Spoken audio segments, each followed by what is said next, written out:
ओम नमः सिद्धिभ्यः। ओम नमः सिद्धिभ्यः। ओम नमः सिद्धिभ्यः। मंगलम भगवान वीरो मंगलम भूत मोगणी मंगलम कुंद कुंद्यार्यो जीव धर्मोस्त मंगलम सर्व मंगल मांगल्यम सर्व कल्याणिकारिकम प्रधानम सर्वधर्माणाम जैनम जयतु शासिनम जैनम जयतु शासिनम जैनम जयतु शासिनम। बोला हिंसमी जिन धर्म की जय, बोले विश्व धर्म की जय, श्री मानव धर्म की जय, श्री महावीर भगवान की जय, बोले द्वादशांग जीन वाणी माता की जय, बोले श्री श्रीमद जिम्बिम्बे मुनीश्वरनाथ जिम्बिम्ब पंचकल्याण प्रतिष्ठा महोत्सव की जय, बोले द्वादशांग जीन वाणी माता की जय, बोले आचार्य गुरुवर 108 परम तपस्वी उच्चरी परम तिशी संत शिरोमणि पंचवर्ष के जल की त्यागी सदन से ज्ञान वृद्ध तत्व वृद्ध वयो वृद्धि वात्सल्य मूर्ति आचार्य श्री 108 नेमी सागर जी महाराज की जय। भव्यात्माओं, कितना महान पुण्य का अवसर आ रहा है। ऐसे पुण्य का अवसर अपने जीवन में बार बार नहीं आता है। ये आज नोएडा के अंदर 20 साल के उपरांत पंच कल्याण प्रतिष्ठा महोत्सव का अवसर प्राप्त हुआ है। हम श्रावक चाहें, हम कमेटी वाले चाहें, हम पूंजीपति चाहें कि आज पंच कल्याण का अवसर आया है, आज छोड़ दी, फिर 1 साल बाद 6 महीने बाद फिर पंचकल्याण कर लूं, तो प्यारे बंधु संभव नहीं होता है। ये आज हमारे लिए अपने आप को बदलने का अवसर है, अपने आप को संभालने का अवसर है, अपने आप को पापों से बचाकर पुण्य में लगने का अवसर है। आज हमने अनादिकाल से कितने कितने पाप, कैसे कैसे पाप किए हैं, और उन पाप के फल स्वरूप हमने न जाने कितने भव भवांतरों में नीच गतियों को पाकर, त्रियंच आदि गति को पाकर, नरगति को पाकर, निगोद में जाकर एक श्वास में 8-10 बार जन्म मरो भयो दुख बार, यानी कि एक श्वास में 18 बार जन्म और एक श्वास में ही 18 बार मरण हुआ करता है। उसमें कितना कष्ट हुआ करता है। एक बार का जन्म होना, एक बार का मरण होना महान पाप का, संकट का कारण हुआ करता है। और निगोद गति में तो, निगोद अवस्था में तो कितने बार हमारा जीवन ऐसा हुआ है। एक श्वास में 18 बार जन्म, 18 बार मरण। हमने आँख ही नहीं खोल पाई है और हमारा मरण हो गया।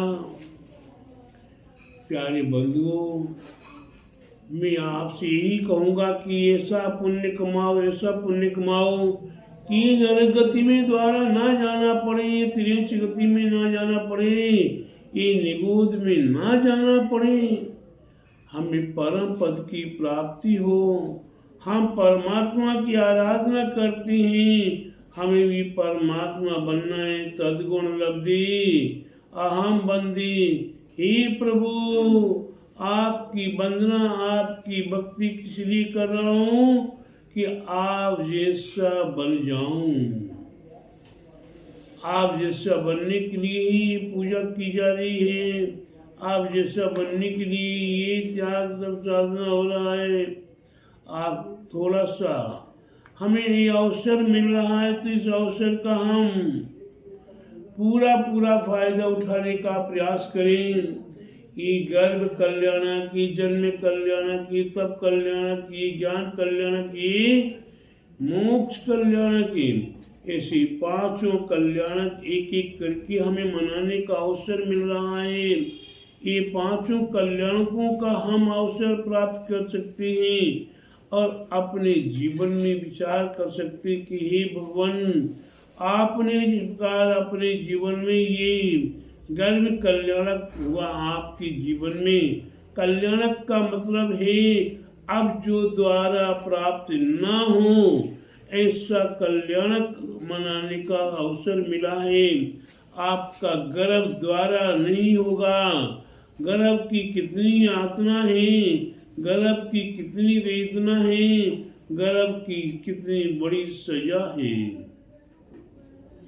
विचार करो, गर्भ अवस्था में जो जीव आता है 9 महीने तक पेट के अंदर रहना पड़ता है। माँ श्वास और श्वास लेगी तो आपको श्वास और श्वास मिलेगा, माँ श्वास बंद कर ले तो तुम्हें सांस नहीं मिलेगी। माँ खाएगी पिएगी तो तुम्हें खाना पीना मिलेगा, नहीं खाओगे पियोगे तो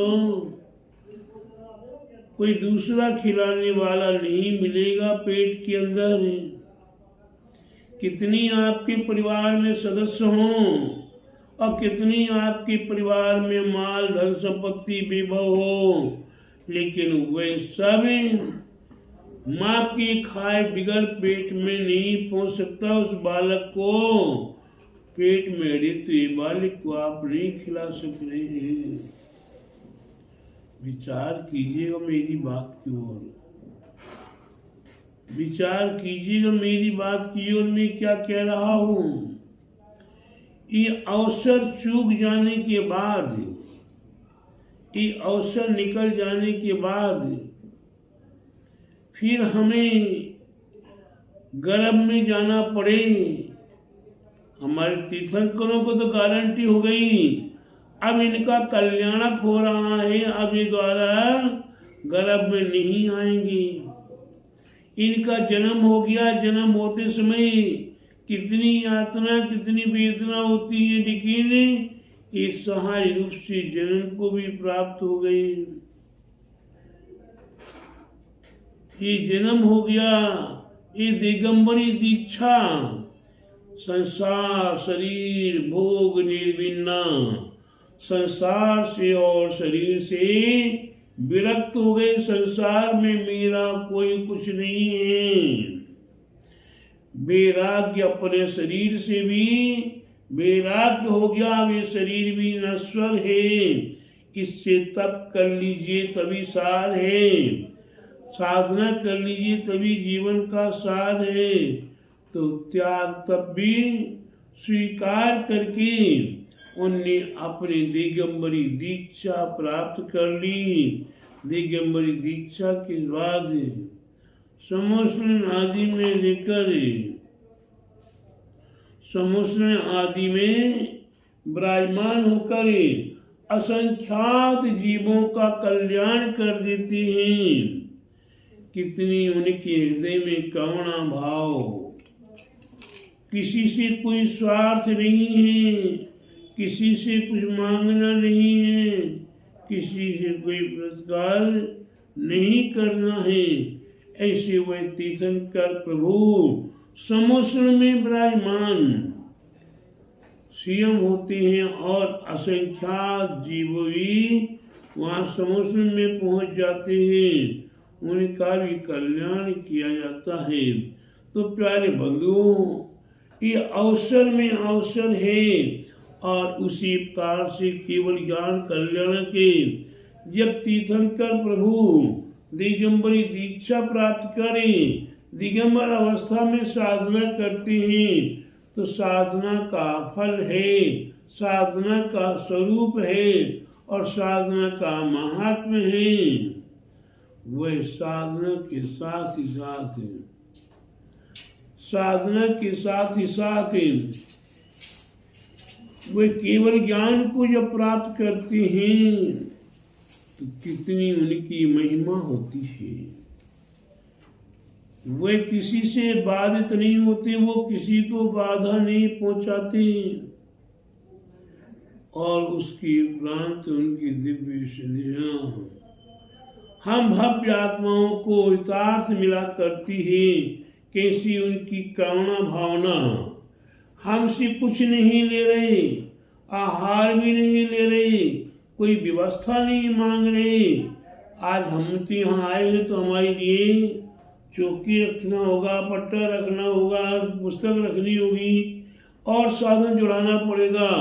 लेकिन हमारे तीर्थंकर प्रभु के लिए हमें कोई साधन नहीं जुटाना है। बिगड़ साधन जुटाए ही तीर्थंकर प्रभु हमें एक बार नहीं, दो बार नहीं, 4 बार दिगंबरी दीक्षा प्राप्त होने के बाद 4 है। चौमुखी जिन बिंबे प्राप्त हो जाते हैं और उनके पास असंख्यात देव उनकी सेवा में 12 सभाएं लगी हुई हैं।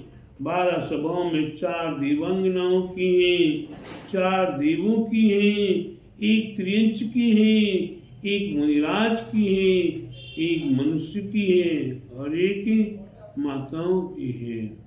इस प्रकार से हम अपने जीवन में विचार करते हैं कि कितनी महिमा है। यहाँ हमें देखने को भी प्राप्त नहीं होती है और वहाँ समुद्र में सहज है।